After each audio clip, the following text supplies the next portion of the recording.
Kumusta mga kanoisy? Welcome back sa ating YouTube channel, Filipinoises. So ngayong araw, another update naman tayo about politika ng ating bansa. So ang video ito ay mula kay The News Board. So meron itong pamagat na kakapasok lang, nabigla na PBBM na huli, dado, grabe, Duterte nilaglag sa tunay na nangyayari. So about na naman to kay Deido, So, yun, bago natin simulan, The News Board, supportahan nyo yan. Tapos, syempre, kung trip nyo ng mga ganitong reaction video, may kasama kayo manood, huwag nyo na rin kalimutang supportahan yung YouTube channel natin, Filipinoisy. So, mga kanoisy, hindi na natin ito patatagalin pa. Simulan na natin. So, again, ang pamagat ng video ito, kakapasok lang, nabigla na, PBBM, nahuli, dado, grabe, Duterte nilaglag sa tunay na nangyari. So, pasensya na kayo sa boses natin kasi syempre gabi na ngayon like mga 10 a.m. So hihinaan lang natin kasi baka maka-istorbo tayo. So again, The News Board Pilipinas, like, comment, share, subscribe. Start. Ito ang mainit na balita at trending ngayon sa mundo ng social media. Matapos ang matinding pagbabanta ni Inday Sara sa ating Pangulo, abay lalong tumatapang ang mga alipores ng mga Duterte at walang pakundangan kung magbanta sa ating mga kababayan na gustong ma-impeach si VP Sara at hinahamon Ewan ko din kung bakit ganyan sila na parang alam na nga nila na mali yung ginagawa ng amo nila, yun din yung ginagawa nila. Tapos itong mga taong tumen like mga ganyan, banta-banta or whatsoever, sobrang tapang. Tapos kapag magkakahulihan na or magkakaimbitahan na sa presinto or whatsoever, nagsisipagtago, tumatago gaya ni Harry Roque dati, yung sino pa yung mga miyembro nila, yung kay Kibuloy na parang tapang-tapangan nung una, tapos kapag ma-corner na, wala na, nagtatago na, nangingibang bansa. So itong si Dato, hindi na tayo magtataka nito na baka next month or next week nasa ibang bansa na rin yan or hindi na magpapakita yan. Ang AFP at PNP. Yung mga Pilipino na takot. Kung gusto nyo, doon kayo sa kabilang bakod. You fight for your bangag na presidente, you fight for the drug addicts. Para magkaalaman na tayo. Kayo pa galit, samantalang yung mga nagnanakaw, pati kayo mga vlogger, mga troll, lahat kayo pa galit daw. Tapos sa mga videos, siya yung pinakagalit na galit. Yo, kung kinakailangan kayo sisilaban namin kayo. Kung kinakailangan madama yung pamilya nyo, idadamay namin yung pamilya nyo. Magpakita kayo. Diba? Ganyan sila, dinadaan nila sa pananakot, pagbabanta. Ganyan sila kapag naku-corner sila. Hindi kasi sila tumatanggap ng critics. Diba? Hindi sila tumatanggap ng pagpuna laban sa kanila. Okay lang sana kung halimbawa ganyan si VP Sara, wala talagang nakitang buta sa kanya. Tapos pilit na binabagsak ng administrasyon ngayon. Pero hindi, may mga basihan 'di ba? Confidential funds, saan mo dinala yun? Tapos ngayon, ganyan yung asal ng mga taga-suporta mo, mga alipores mo. Nakakainis, 'di ba? Ngayon, lumabas kayo, lahat kayo, para ma-screenshot namin kayo. Para matanda namin mga pangalan nyo. Sige, hatiin natin Pilipinas, party natin, Republic of Bangag. Sige, hatiin na lang natin, para walang patayan. Tatakbo-takbo kayo ng maging politiko. Wala naman kayo alam, mga bobo. Kaya galit kami. Well, anyway. Tatakbo ng politiko, mga wala daw alam. Tapos sa panig nila, nandyan si Senator Robin Padilla. Tapos dadagdagan pa nila na si Philip Salvador. Diyos ko naman, Kibuloy pa. Ang pangako ko hanggang Enero na lang kayo. Promise yun. Ang gusto namin, implement yung konstitusyon na gusto namin. Kayo mga nasa AFP at PNP, magditawan na tayo ng baraha. Kaya naman umaksyon na ang ilang Marcos supporter dahil sa matinding pagbabanta at ilagay sa NBI watchlist itong si Kapitan Gago para makasuhan at mahulog sa kulungan. Pumunta. Ramdam ko rin yung gigil ni The News Board dito si Kapitan Gago. Kapitan Dado naman yan. Yung caption din ni dito ni The News Board is Tarandado. po ako sa police station para mag-report po. Yung kanyang remarks po kasi na binitawan is hindi po talaga tama, na ang sabi niya dapat itong mga PBBM vloggers or pro-government ay dapat daw pong tinitegi. Tapos ang malala pa doon ay nailista na daw po yung pangalan sa kanilang intel. Ang problema kasi dito sa kanyang ginawang remarks, hangga't wala pong nagsasample, 'di ba? Kasi magkakaso ako dito kay Dado. Hangga't wala pong actionan.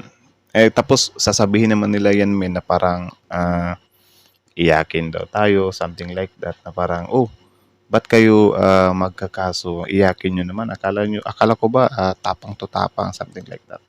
Ibang tapang yung pinapakita nila eh. Kasi death threat yan eh. 'Di ba? Takutin mo ba naman na ititegi mo yung taga-kabila? Ayun, inaksyon na ni Mima Alicia. Siyempre, I think nagpa-blatter ba or kinasuhan niya talaga. So, yung blatter kasi is parang ano yun, naghihintay lang ano. Pero parang ano kasi, parang pasok na kasi sa death threat yun. Or correct me if I'm wrong na lang ano. Ibang klase sila men kapag natatalo sila ng argumento or nare-real talk sila na parang wala na silang masabi is, dinadaan nila sa pagbabanta. masample dyan, hindi talaga titigil yung animal na yan. So ngayon, napagdesisyonan ko po at ng aking mga lawyers, pinayuhan din naman nila ako kasi wala naman daw nga talagang minention na pangalan. So yung advice nila sa akin is blatter lang. So sabi ko, gawan nyo ng paraan kung pwede ba akong mag-file ng case. So i-update na lang po ako nila soonest kasi alam ko naman po yung real name ni Dado at may nagbigay din sa akin ng info kung saan nakatira itong si Dado Clemente. Sa nalalapit na pagbubukas ng kamera, abay isa sa aaksyonan ang iba't ibang paninira ng mga alipores ni Ayun. Duterte. Kaya naman, malakas ang panawagan na isa si Kapitan Gago, Lola Pustiso at iba pa ang isasalang sa Kongreso dahil gigil na gigil si Kong Paduano sa mga katulad ni Dado. Samantala, nauna nang nagbabala ang ating Pangulo sa mga katulad ni Dado at ang kanyang amo na lahat sila ay mananagot sa tamang proseso ng batas. Di ba? Kakabahala. Lahat mananagot, of course. Tapos sasabihin nila, iyakin. Kayo nga itong iyakin eh. Nire-real talk nga lang kayo eh. Nakakatawa pa dyan after nilang magbanta, iyakin daw yung mga nagkakaso.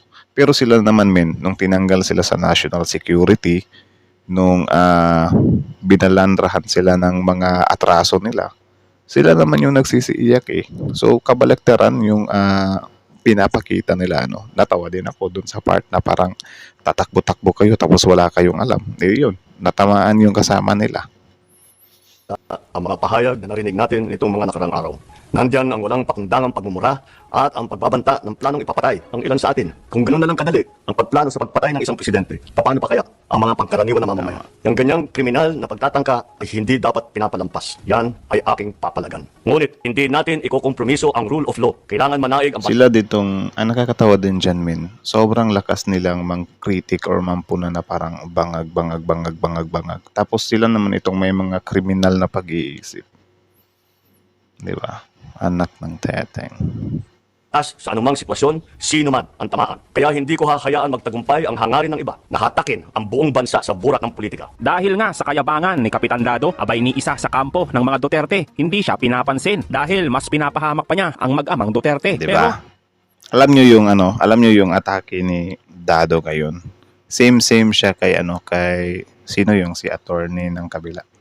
Yung attorney na hilig yung madalas gumamit ng ob-oba. Si Attorney Gadon, yun. Si Attorney Gadon. Ang pinagkaiba nga lang ni Attorney Gadon is lang siya, more on pagmumura lang siya, 'di ba? Ito kasi si Dado, is more on siya more on pagbabanta or mga threat kasi. So sino ba namang mga kakampi doon na parang mapaproud sa kanya, 'di ba? Paano pa siya pupunahin kung vice presidente nga, 'di ba? Yun din yung ginagawa. Wala, parang aprobado din pala. Diyos ko. Hindi ito pinalagpas ng isang matapang na Marcos supporter na may matinding hamon. Mga minamahal kong mga kababayan, mayroon po ako napanood sa video pong pinalabas ni Alicia na tinatakot itong mga vlogger na nakikipaglaban po o kumakampi po sa ating Pangulong Ferdinand Marcos Jr. At tinatakot niya ngayon dahil hindi naman niya matakot ang ating mahal na Pangulo. Ang gusto niya takutin ngayon ay yung mga vlogger itutumba daw isa-isa. Itutumba isa-isa. Paano mo patutumbahin? Sobrang tapang. Pati nga yung AFP at PNP tinatakot nga nila kayo kapag hindi kayo gigising, mahahati tayo sa dalawa, anak ng teteng na mindset yan. Patutumbahin mo yung mga vlogger na wala namang kakayahan na makipaglaban. Vlogger ang pag pinagdidiskitahan mo. Yan ba ang utos sa'yo ni Rodrigo Roa Duterte? Para hindi lumabas yung katotohanan. Nako. Kaya gusto mong takutin yung mga vloggers? Bakit hindi mo ko unahin? Atat na ako sa'yo. Isama mo na lahat ng mga kasama mo na mga buang na katulad mo, mga gago na katulad mo. Kahit nagsama-sama pa kayo, ako lang mag-isa. Hindi ko kayo urungan. Pero So ayun, courtesy pala kay Epifanio Labrador. So ayun, nakahanap siya ng katapat. Unahin mo daw siya. Dado, tignan natin kung hanggang saan yung yung mga pagbabanta mo. Mahirap din kasi yung ganyan, na parang puro ka lang din banta. Do hindi naman natin siya puro lang pala banta. Pero pwede kasi siyang gawin ng ibang tao eh. 'Di ba? Pwede siyang gawin ng mga may galit sa kanila. Pwede din yung gawin sa mga pumapabor sa kanila. Which is parang siya yung magiging fall guy if ever. 'Di ba kasi siya yung nagbitaw ng salita eh. Ewan ko kung nag-iisip din ba tong taong to or wala, willing talaga siyang saluhin lahat ng mga yan, 'di ba? Kahit na siya yung mapahamak or siya yung pwedeng managot. Grabing loyalty yan. Anak ng teting, wala na sa lugar yung pagiging loyal ng taong to ah. Ito lang ang gusto ko. Para wala na tayong maraming ako, wala akong rason. Kahit sabihin pa natin busy ako, ano ako, hindi ko gagawing rason yun. Kumasa ka sa ano ko sa'yo, hamon ko sa'yo. Huwag mong idadamay yung mga vloggers na mga kasamahan ko, na mga kaisa ko, na wala namang alam, walang, kumbaga wala namang karanasan sa pakikipaglaban. Dito ka kumasa sa akin. Ala. Di ba magagaling kayo? Kaya nga kinatanggal sa serbisyo eh. Ayun. Tapos itong mga ganito men, tignan nyo, hindi to papansinin. Nangahanap lang kasi sila ng yung mga mas mababa pa sa kanila or yung mga, yun nga, yung parang walang kalaban-laban. Kaya nga kayo mga walang pensyon eh. Ito, pakipasa po ito sa mga gunggong na mga kasamahan nitong ni Dado. Huwag nyo tatakutin yung mga inosente. Huwag nyo tatakutin yung mga kaisa namin na mga vlogger para lang patahimikin sila. Bakit? Dahil natatakot yung amo ninyo na baka totoo naman dahil nga sa marami kami na nakikipaglaban para sa aming mahal na Pangulong Ferdinand Marcos Jr. Ayun, namulat ang mga Pilipino sa katotohanan. Nagising sila sa kanilang pagkakatulog. Natanggal yung bara sa kanilang mga tenga. Natanggal yung, kumbaga, humaharang sa kanilang mga mata. Naging malinaw para sa kanila ang lahat dahil nagsama-sama ang mga vloggers para mainulat po ang kaisipan ng ating mga kababayan sa katotohanan sa mga bagay na kung ano man ang nangyayari. Siguro nakikita ng ating kalaban na malaki ang nagiging impact o malaki ang nagagawa. Agree ako dun. Malaki talaga ang impact men. Kasi yun nga, kahit si Senator Bato, hindi na nga din siya confident na mananalo pa siya eh. 'Di ba? Kasi yun nga, ramdam talaga nila men. Ramdam talaga nila na mukhang mahihirapan sila this election. Ransakan ka ba naman ng napakaraming issues, 'di ba? Confidential funds, POGOs, yung issue sa China, 'di ba? Sunod-sunod ngayon may threat pa. Ang ating mga kaisa sa pagpapamulad sa kaisipan ng ating mga kababayan. Kaya ganoon na lamang ginagamit ng ating mga kalaban, yung mga katulad po nito ni Dado. Pero ganoon pa man, tulad po ng sinasabi ko mga minamahal ko mga kababayan, itong kanyang ginagawa ay pananakot lamang. Kasi kung makikita ninyo, simula po nang siya ay mayroong inilalabas ng mga pagbabanta, meron na ba siyang pinatay ni isa? Ano ang napatunayan niya? Diba? 'Di ba? Sige, given na yun na pananakot nga lang hindi niya gagawin. Yun nga, ang nakakatakot kasi dyan men, pwedeng gawin ng ibang tao. 'Di ba? Na may galit din sa administrasyon or may galit sa kanila. Kasi dalawa lang yan eh. Pwedeng gagawin ng tao yan na may galit sa administrasyon. Kasi yun nga, parang hindi na sila mapagbibintangan. Si Dado na lang yung mapagbibintangan kasi siya nga lang naman yung nagbitiw ng salita. Pwede din yung gawin yon ng mga kasamahan nila. Kasi yun nga, parang yun nga, siya na yung nagiging alay ba or nagiging shield. So siya yung sasalo. Tingnan nyo kapag nahuli yan kasi sobrang tapangan niya, di ba? So if ever may ma-chugi talaga na vlogger sa kabila, wag naman sana. Tapos siya yung some kind kukunin or whatsoever. Tingnan nyo, mag-iiyak yan. Di ba? Tapos syempre, mananawagan ngayon yan sa sa mga supporters nila na tingnan nyo, inaapi ako, di ba? Winawala yung karapatan ko. Parang ganyan yung mga atake. Di ba? Anak ng tetsengs. Wala. Ako nga mismo, naatat na gusto siyang makaharap. Ayaw niya, gumagawa ng alibay. Gumagawa ng alibay, ika 70 plus daw ako. Pero ang totoo, ayaw niya. Kasi nga, pambablog lang to sa kanya. Ginagamit lang niya yung kanyang mga sinasabi para lang Kaya sabihin nga, bakit pang 70 plus? Ilagay mo sa number 1, hinahamon ka na nga eh. Pang 70 plus. Diba? Kumbaga para magamit niya yung mga viewers, mga followers nitong ni Rodrigo Roa Duterte, diba bang mga aliado niya. No? Pero ang totoo, wala talaga to. Kaya nga natanggal to eh. Natanggal sa serbisyo, diba? Kasi nga tuloges, balita ko nga, hinamon nito dati ng kapwa niya sundalo, hindi naman pumalag to eh. Puti itlog nito, mga minamahal ko mga kababayan. Puti ang itlog nito. Galing lang to sa vlog niya. O ngayon, bibigyan kita ng Puti ang itlog. Sana puti ang itlog. taon tulongges na Dado. Kung talagang matapang ka, ako muna unahin mo. Ito lumalaban sa'yo, ayaw mo. Pinatatagal mo pa. Ang dami mo pang mga rason. Walang niya ka naman talaga. Aminin mo na ang totoo. Yung pagbablog mo, para lang yan sa views mo. Pero ang totoo, hindi ka makalaban ng tapatan. Walang niya ka, pinagmamalaki mo, grupo ninyo. Yan ba ang grupo ninyo? Nananakot? Ba't tinalo nyo pa yung mga komunista? Hindi ka yan. Nananakot yung grupo nila. Ito yung pinaka nakakatawa kasi yun nga, parang binabatikos nila yung administrasyon ngayon na simula daw nung nawala si PRRD sa position is lumakas daw yung crime sa bansa. Ano yung mga ginagawa nito men? ano yung mga pagbabantang yan, di ba yan makukonsidered na crime? Di ba? Yung pananawagan nyo na mag-alsa yung AFP, PNP, di ba crime yan? Grabe kayo. Kapag kayo hindi nyo nagustuhan or hindi pabor sa inyo, crime, pang-api sa tao. Pero kapag papabor sa inyo, okay lang. Ganun. mga matitinong mga grupo. Kaya dapat sa inyo binubuwag na. Kaya ako para sa akin lang sana kumilos ang ating mahal na Pangulo. Hulihin, parusahan, ikulong na yung mga kasamahan nito ni Dado, mas lalong-lalo na to si Dado.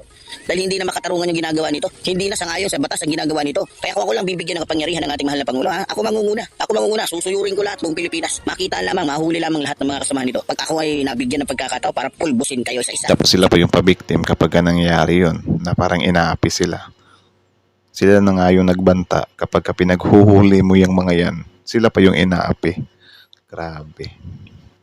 Alam niyo mga minamahal ko mga kababayan, balita ko po itong grupong ito ni Dado ay binayaran o nabayaran na ng mga Duterte at iba pa mga politiko para po pagbantaan, takutin ng sinuman. Sana po sa ating mahal na Pangulo. Marami po mga vloggers na pinagbabantaan po ngayon ni Dado. Pero sana masilip mo sila. Ito yung huling mensahe ko sa iyo, Dado. Alam mo, Dado, alam naman ng lahat na dahil nga wala, hindi ka naman nakapagretiro ng maayos, kaya ka nagkakaganyan dahil sinasamantala mo. Dahil alam mo na wala ka namang inasahang retirement pay. So kaya yun, dahil alam mo kinakagat ng mga kalyado, kakampi, ng aming mga kalaban, yung vlog mo, sinasamantala mo. Tuwang-tuwa din yung sa kabila eh. Ipinagdadasal pa nga nila eh. 'Di ba? Yung sa comment, yung mga supporter nila, pray for Dado, pray for Dado, pray for Dado. Sana safe siya, anak ng teting. Nagbabanta ka tapos pinagpipray ka. Grabing mindset, grabe. Na dumating yung isang araw na bumalik ka sa katinuan. Hindi trabaho ng isang matinong sundalo yung banta ka ng banta sa buhay ng iba kung sino-sino na lang pinagbabantaan mo. Sa totoo lang, inilalagay mo lang ang sarili mo sa isang sitwasyon na kung saan may tuturing ka na isang banta sa kaligtasan ng mga Pilipino. Ba't hindi mo panoorin yung mga vlogs mo? Ba't hindi mo panoorin yung mga videos mo ay pinalalabas mo? Tingin mo ba masasabi yun ng isang edukado, matinong sundalo? Hindi. Bakit ayaw mo maghamon sa kapwa mo sundalo? Balita ko, naghamon ka noon pero tumakbo ka din. Umatras ka rin. Kapasundalo daw. Magandang match up yan Epifanio versus Dado. So tingnan natin kung kakagatin. Tago ka din. Ano ka ba? Doon palang lumalabas na may tama ka sa utak. May tama ka sa utak. Hindi sasabihin ng matinong tao. Hanggat may oras ka pa at hindi ka pa pinapatulan ng Like if agree kayo na may tama sa utak si Dado. gobyerno, manahimik ka na. Ngayon, kung ayaw mo talaga manahimik at gusto mo talagang magyabang lang na magyabang, patunayan mo. Ay nako. So yun lang naman. So again, ang video yun ay mula kay The News Board. So supportahan nyo yan. Original video link in the description box below. Tapos syempre, before you leave on our YouTube channel, click na say don't forget to like, comment, share, subscribe. So ewan ko parang yung boses natin ngayon. Gabi na kasi tapos maginaw yun no. So yun lang naman. So kita nyo naman yun men. Si Tarandazo Palazzo. Grabe yun. Ang goods lang nito men kasi yun nga hinamon siya ni Epifanio Labrador. Actually may nakita na akong video dati nito ni Epifanio about kay banat niya kay BP. Grabe din yun. Sobrang brutal no. So daring din talaga siya men. Sobrang tibay ng niya. Like ito yung mga tao or tipo ng tao na hindi natatakot ng libel eh. Ako mahirap yung libel men, mahirap yun. So iwas-iwas tayo doon So yun na nga, nakahanap si Dado ng katapat. So parang ewan ko kung yung sinabi dito ni Epifanio na pang 70 siya, parang nakakatawa no. Like Epifanio men, sobrang na niyan kung i-rank natin siya sa mga vloggers na sumusuporta sa kabila. Medyo talaga yan, medyo nasa high rank talaga yan. Tapos ilalagay nila sa listahan na pang 70. Porkit ba pumalag, ipang 70 mo. Try mong ilagay sa number 1 para magkakaalaman talaga. 'Di ba? Kung willing ka talagang harapin 'yan. Pero grabe yun, men. Grabe yun. Yung talaga, yung pagka-daring niya na hamunin or pagbantaan lahat ng sumusuporta sa kabila. Parang tingin ko lang men is pikon na pikon siya sa kasi yun nga parang pa-loose na nga sila sa argumento, 'di ba? Sobrang hirap na silang ipagtanggol yung nila. Yung puon nila. So I think parang yun dinadaan na lang nila sa pagbabanda pero grabe yun. Nakakaaning siyang isipin na ganito talaga yung mga atake nila. Ang mas nakakatawa talaga dito is yung the way na pag-call nila sa administrasyon na bangag. Tapos sila criminal minded, 'di ba? 'Di ba? So kung ano ba 'yun, min? Titimbangin mo ba 'yun? Sige, sabihin natin for the sake of argument, timbangin natin 'yun. Yung bangag over sa utak kriminal, anong mas worse doon? Though alam natin na parehong worse 'yun, 'di ba? Yun nga, may panawagan pa sila na nung na bumaba na nga sa pwesto yung amo nila, lumakas daw yung crime ng bansa. Tapos ito namang ginagawa nila ngayon, more on crime. Pagbantaan mo ba naman yung mga inosenteng tao, di ba? Porkit ayaw lang sa mga opinion nyo, pagbabantaan nyo na tsutsugyihin nyo. Grabe yung utak. Grabe yung utak. Pati si Satanas, natakot sa kanya eh. So yun lang naman. So kayo naman sasabi dito, comment down below, tapos yun pag-usapan natin yan sa comment section. So again, the news board, like, comment, share, subscribe. Out.